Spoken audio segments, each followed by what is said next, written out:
बच्चों, आज के इस वीडियो में आपका बहुत बहुत स्वागत है। मैं आपको पुनरावृत्ति व्याकरण की करा रही हूँ, जिसमें मैंने संज्ञा प्रारंभ किया है। और मैंने आपको इससे पहले के वीडियो में संज्ञा के लिए एक अनुच्छेद देकर आपको समझाया था कि संज्ञा की पहचान कैसे की जाती है, और रेखांकित करके शब्दों को अलग किया था, जिससे कि आपको ये पता चले कि संज्ञा के भेद कितने होते हैं। पहचानने का आधार के लिए मैंने आपको प्राणीवाचक संज्ञा और अप्राणीवाचक संज्ञा को भी ये बताया था कि ये संज्ञा ही होते हैं, चाहे वो निर्जीव वस्तु हो, चाहे वो मेज कुर्सी हो, या आपका वाराणसी आगरा जैसे कोई शब्द हो। इसके साथ ही साथ गिनने वाली चीज़ें और बिना गिनने वाली चीज़ें भी संज्ञा होती हैं, जिनको मैंने आपको गणनीय संज्ञा और अगणनीय संज्ञा के रूप में बताया था। जिसे आपने समझा होगा कि गिनने वाली चीज़ें आपने पुस्तकें रख दी हैं और उसको गिन सकते हैं। गणनीय शब्द का ही मतलब होता है गिनना। गिनने का मतलब हुआ कि उसे आप काउंट कर सकते हैं, काउंटेबल अनकाउंटेबल।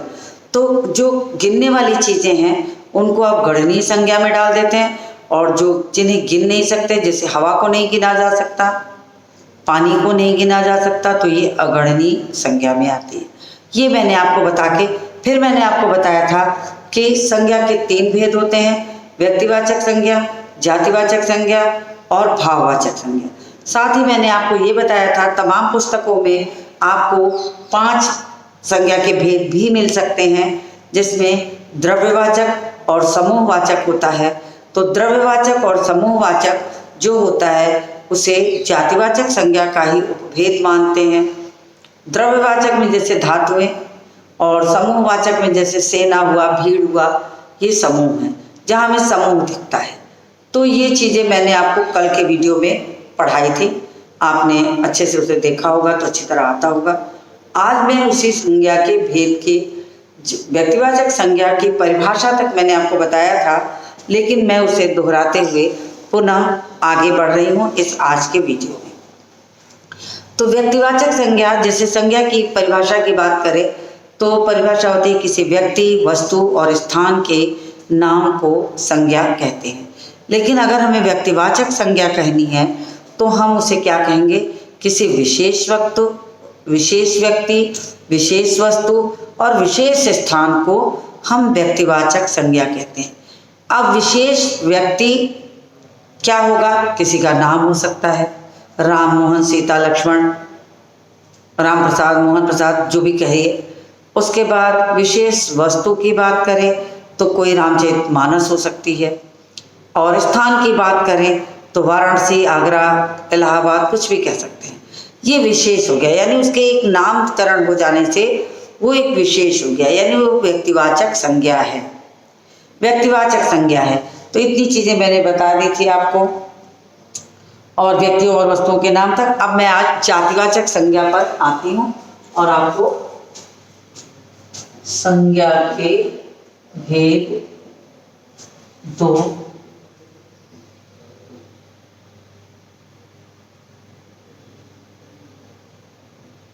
जातिवाचक संज्ञा। अब देखिए, अब किसी एक प्रकार की जाति का जो शब्द बोध कराए।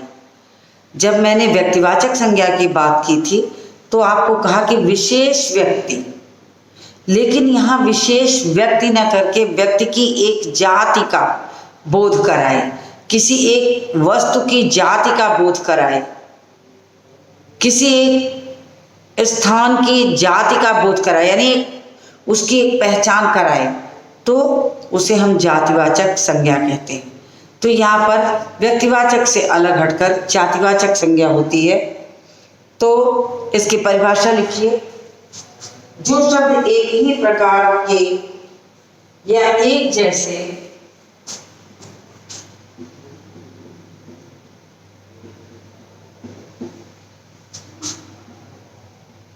जो शब्द एक ही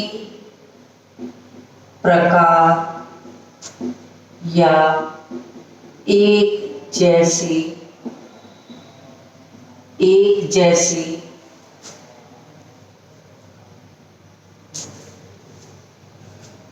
एक जैसे, एक जैसे, एक जैसे, एक जैसे व्यक्ति, वस्तु, स्थान का बोध कराए, उसे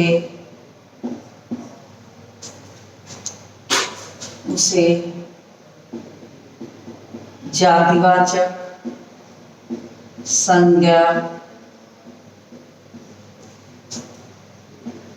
कहते हैं। जैसे जैसे अब व्यक्तिवाचक में नाम आता है तो हम यहाँ लिख सकते हैं पुरुष, स्त्री, बच्चे,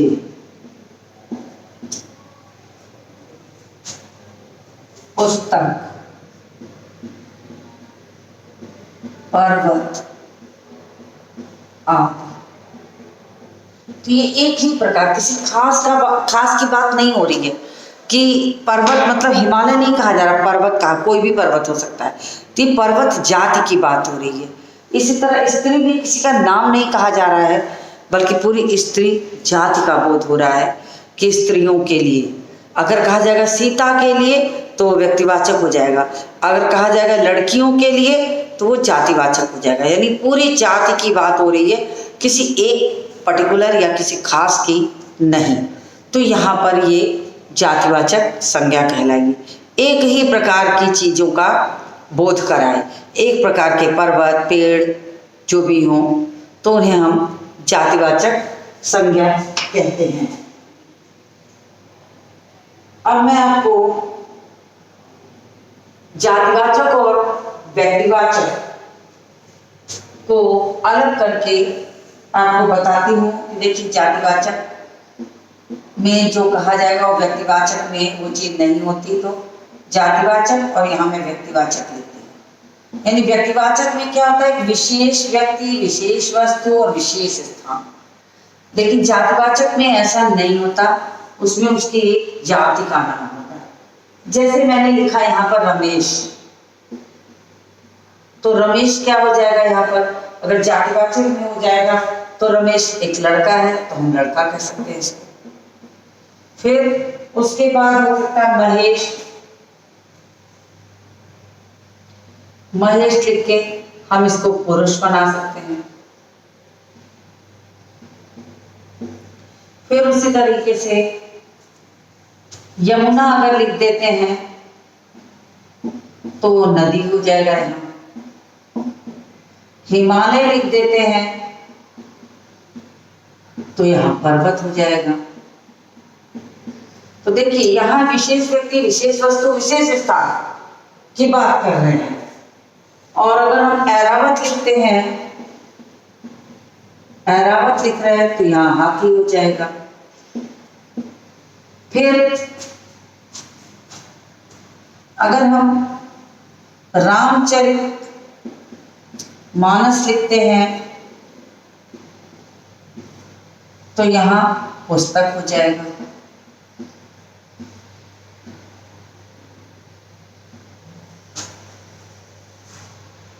ये पुस्तक हो जाएगा। फिर अगर हम शेरू लिखते हैं तो या फिर पालतू कुत्ते का नाम अगर है तो यहाँ उसको जातिवाचक में सिर्फ कुत्ता ही लिखेंगे। अगर हम रजनी लिखते हैं तो स्त्री हो जाएगा। तो मेरे कहने का तात्पर्य क्या है कि अगर हम व्यक्तिवाचक में होंगे तो हम उसका एक विशेष नाम बताएंगे। शेरू कह रहे हैं, आपके पालतू कुत्ते का नाम है तो वो व्यक्तिवाचक हो जाएगा। लेकिन अगर हम सिर्फ कुत्ता कहते हैं तो वो जातिवाचक हो जाएगा। रजनी कह रहे हैं तो विशेष स्त्री का नाम है, लेकिन अगर जातिवाचक में होगा तो हम उसे स्त्री कहेंगे। तो ये मैंने आपको जातिवाचक और व्यक्तिवाचक को अलग करके यहाँ पर समझाने की कोशिश की है कि कैसे जातिवाचक और व्यक्तिवाचक को अलग किया जा सकता है, कैसे उसको समझा जा सकता है, कब जब इसको व्यक्तिवाचक में मानेंगे और कब ये आपका हो जाएगा व्यक्तिवाचक के रूप में। तो व्यक्तिवाचक और जातिवाचक मैंने आपको समझाया कि किस तरीके से व्यक्तिवाचक है। अब मैं आपको भाववाचक संज्ञा बताऊंगी। तो भाववाचक संज्ञा तो मैं इसको रब करूंगी, मैं किनारे हट रही हूँ, आप इसका स्क्रीनशॉट ले लीजिए।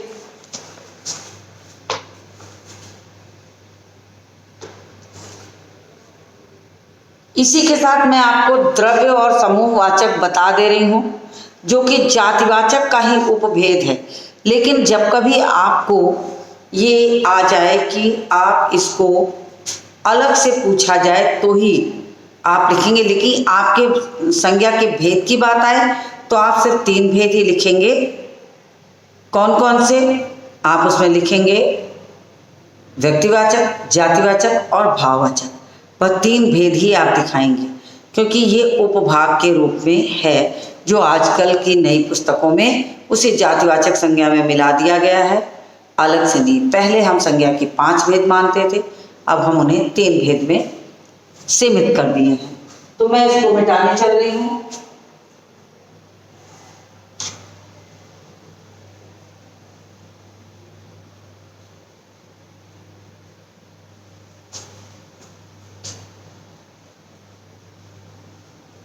संज्ञा बहुत आसानी से आपको समझ में आ जाएगी। देखिए, व्याकरण आपके पढ़ने की, रटने की चीज नहीं है, समझने की चीज है। अगर आप उसे समझने की कोशिश करेंगे तो आपको आसानी से समझ में आ जाएगा।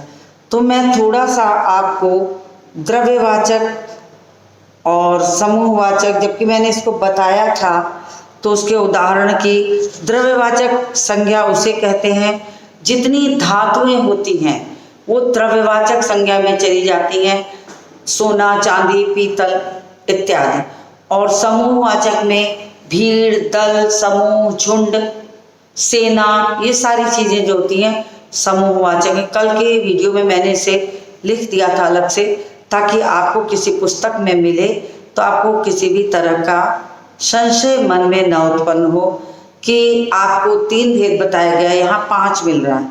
यद्यपि नए संस्करण की जो पुस्तकें होंगी उनमें नहीं मिलेगा, लेकिन फिर भी आपको जानना चाहिए कि अब वही 5 3 में परिवर्तित कैसे हो गए हैं। तो अब मैं लिखती हूँ भाववाचक संज्ञा।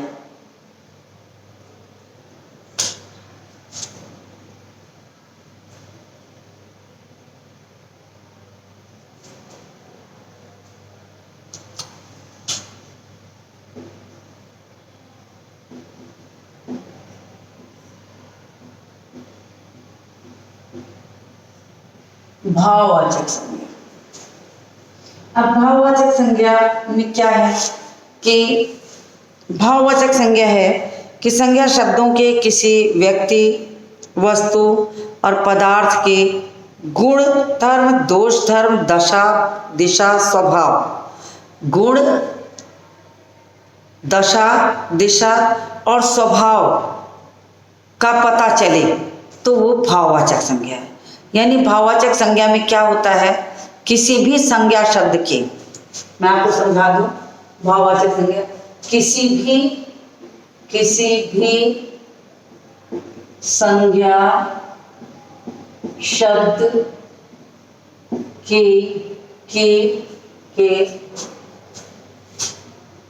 गुण,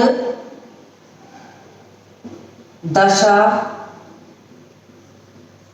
स्वभाव, गुण, दशा, स्वभाव, अवस्था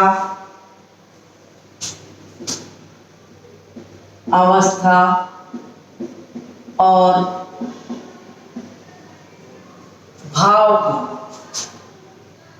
भाव का पता चले उसे भाववाचक संज्ञा कहते हैं। तो देखिए ये हो गया आपका भाववाचक संज्ञा की परिभाषा कि किसी भी संज्ञा शब्द के आपके गुण का पता चल जाए, उसकी दशा का पता चले, उसके भाव का पता चले, उसकी अवस्था का पता चले, उसके स्वभाव का पता चले, तो उससे आपको भाववाचक संज्ञा के अंतर्गत उसे आपको रखना चाहिए कि ये भाववाचक संज्ञा हुई। जैसे अगर हम बच्चा कहते हैं तो उसके स्वभाव उसका क्या होगा, भाव उसका क्या है, बचपन। बचपन उसका भाव है, छोटी अवस्था का बच्चे का, तो वो बच्चा से बचपन जो हो जाएगा उसका भाव हो जाएगा। बच्चा कहेंगे तो जातिवाचक हो जाएगा, लेकिन जब हम बचपन कहेंगे तो हम उसे भाववाचक संज्ञा कहेंगे। तो उससे स्वभाव गुण दशा दिशा, स्वभाव गुण दशा भाव आदि का बोध होता हो तो उसे हम क्या कहते हैं, भाववाचक संज्ञा कहते हैं। तो इतनी बात आपको समझ में आ गई होगी। तो इसके साथ जैसे लिख लीजिए, जैसे मिठास, बचपन, क्रोध,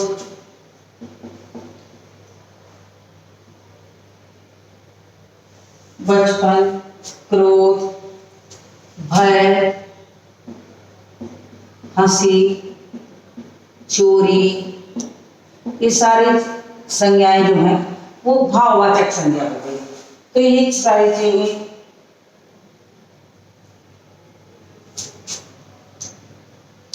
अब आपको एक चीज और मैं बताना चाहूंगी कि कभी कभी हम क्या करते हैं कि व्यक्तिवाचक संज्ञा का प्रयोग जो है वो हम भाववाचक संज्ञा व्यक्तिवाचक संज्ञा का जो प्रयोग है हम जातिवाचक संज्ञा के लिए कह सकते हैं।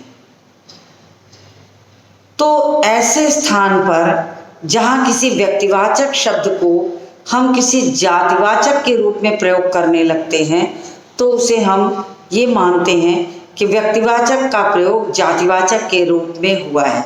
तो मैं अब आपको यहाँ पर वही समझाने की कोशिश करने चल रही हूँ। तो इतनी चीज़ें के बाद अब मैं यहाँ लिखूंगी कि व्यक्तिवाचक का जातिवाचक के रूप में प्रयोग, हेडिंग है व्यक्तिवाचक संज्ञा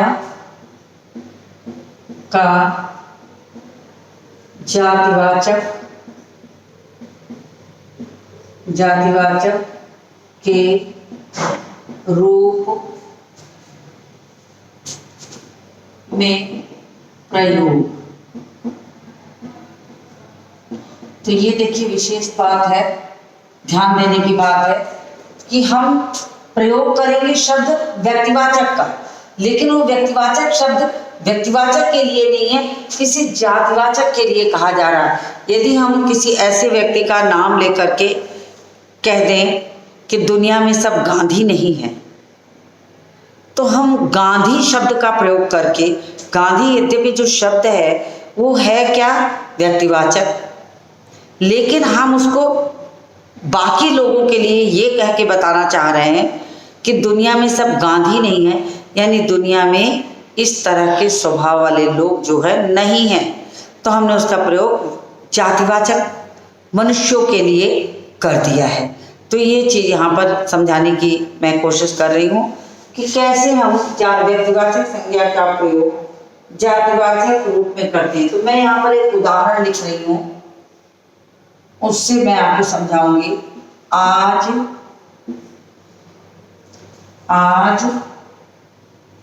हमारे देश में जय चंदों की कमी नहीं है। अब मैंने यहाँ पर एक शब्द प्रयोग किया है, यहाँ पर शब्द आया है जयचंद।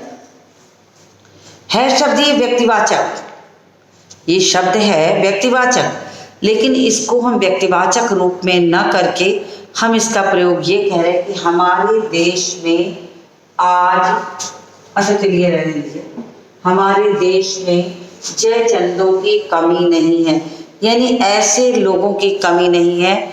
जयचंद एक राजा थे जिन्होंने धोखे से अपने राज्य को प्राप्त किया था। तो धोखा देने वाले लोगों के लिए इसका प्रयोग किया जाता है। तो इन्होंने यहाँ पर एक व्यक्तिवाचक संज्ञा को लिया, लेकिन बात क्या कह रहे हैं? बात कह रहे हैं उस चीज की जो हम उस धोखेबाज लोगों के लिए कर रहे हैं। तो हमने जयचंद शब्द का प्रयोग जातिवाचक रूप में बनाकर यहाँ पर समाज के उन लोगों को कहा है जो समाज में इस तरह से धोखेबाज राजा या शासन करने वाले लोग होते हैं, उनके लिए।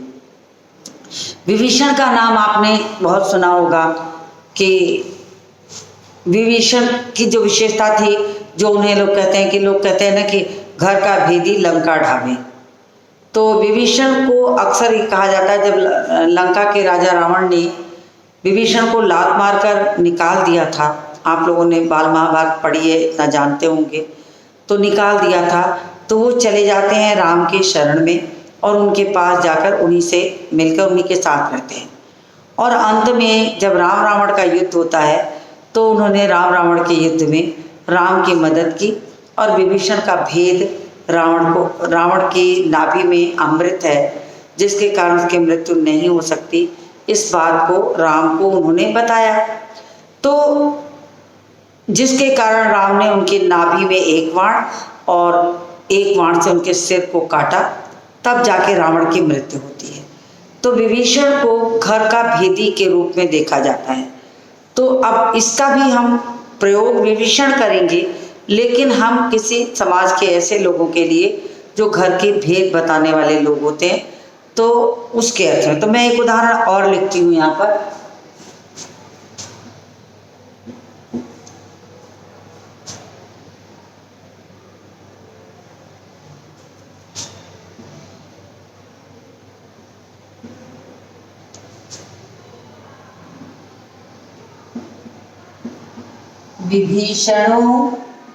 विभीषणों के कारण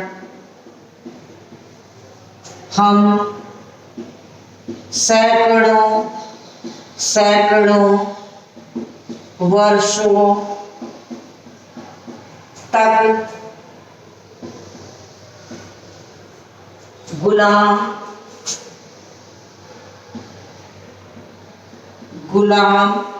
रहे।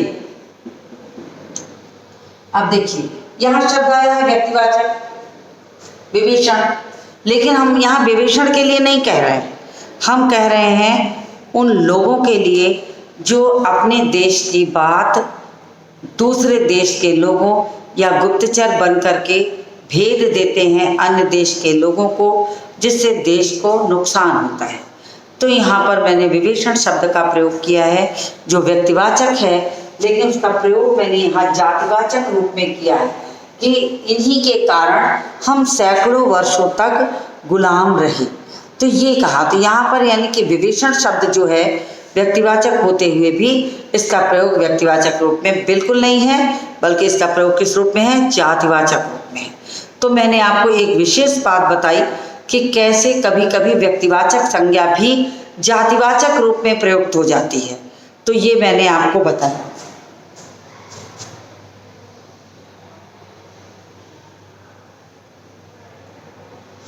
अब मैं आपको ठीक इसके उल्टे, मैं इसको रब कर दूं, आप स्क्रीनशॉट लेना चाहते हो तो ले लीजिए, मैं किनारे हट रही हूँ। आपने स्क्रीनशॉट ले लिया होगा, मैं इसे रब करती हूँ।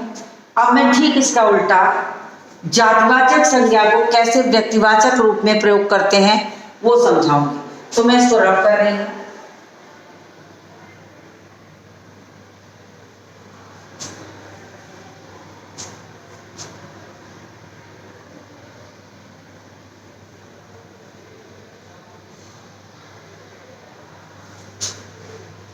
चलिए अब मैं आपको जातिवाचक संज्ञा का प्रयोग व्यक्तिवाचक के रूप में बताती हूँ। कि जातिवाचक संज्ञा जातिवाचक संज्ञा का व्यक्तिवाचक रूप में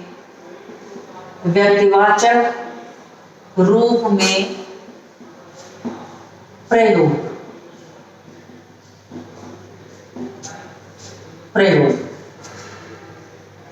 अब देखिए, अब यहाँ पर जो प्रयोग किया जाएगा शब्द, वो कोई जातिवाचक शब्द होगा, लेकिन हम उसका प्रयोग किसी विशेष व्यक्ति के लिए भी कर सकते हैं। तो ऐसे उदाहरण मैं लिख करके यहाँ पर आपको समझाने चल रही हूँ। आप ध्यान से देखिए, मैं उदाहरण पहले लिख लूँ। नेताजी ने, देखिए,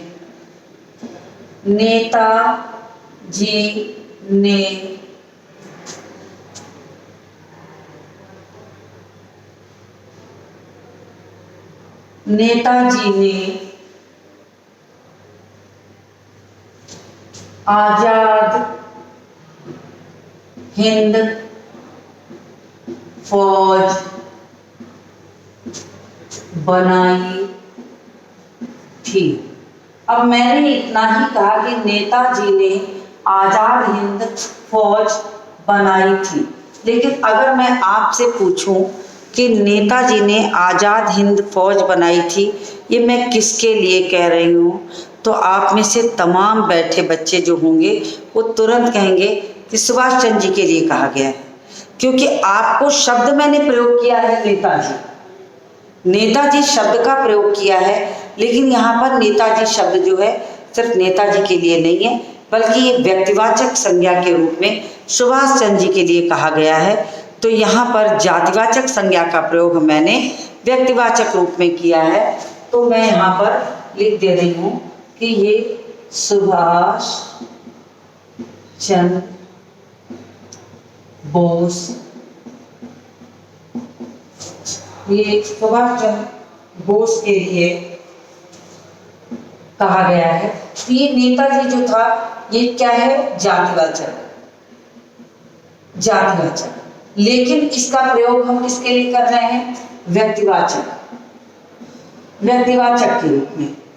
तो हमने जातिवाचक शब्द को व्यक्तिवाचक के रूप में प्रयोग करके अपनी बात कह दी। ये आपको समझ में आ गया होगा। अब मैं एक उदाहरण और लिखती हूँ।